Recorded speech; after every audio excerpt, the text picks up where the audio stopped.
Bismillahirrahmanirrahim. Assalamualaikum warahmatullahi wabarakatuh. Good morning. Uh, Here I would like to present my community service entitled Improving Student Speaking Skills Using Trouble Games by Nailul Autor SSMPD.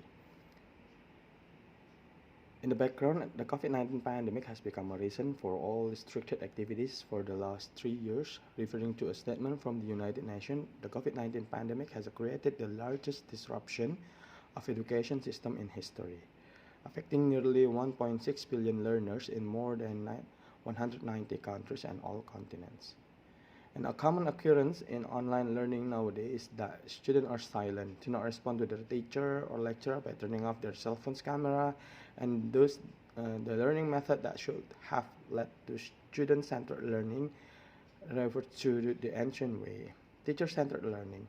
Due to their attitude during online learning, as described above, this greatly influenced their performances during offline learning. Most students have a serious lack of motivation when it comes to speaking, especially when speaking in English as a foreign language, which keeps them from doing so.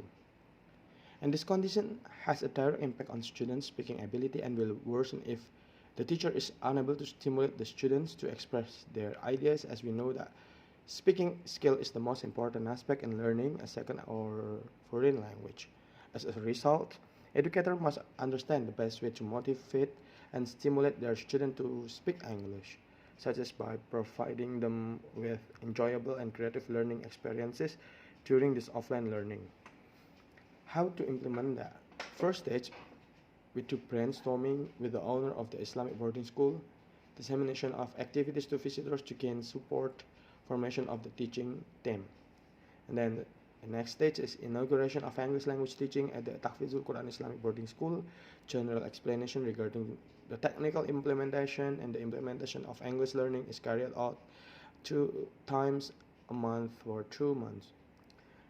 And then evaluation of teaching and learning activities is carried out by attendance, participation, lesson absorption, activeness in speaking English, student response. And the result, before doing this activity, the teacher made a speaking test to the student, and the result showed that only 5 students out of 20 students could fluently answer the teacher's question. 10 of them had difficulty with some vocabulary, and the other 5 tended to think a lot and answer using Indonesia. And from this result, we can say that after the third lesson, there were significant results with 15 students being able to answer a question from the instructor directly without thinking a lot. The other 5 took a little longer to answer. And then during the post-test, it was found that 17 participants were able to use simple everyday sentences with correct order and speech fluently. And one student still sometimes forget some basic vocabulary used daily, while the other 2 were still lacking in organizing the use of daily vocabulary and pronunciation. And the conclusion is the game emphasizes fluently practice rather than grammar.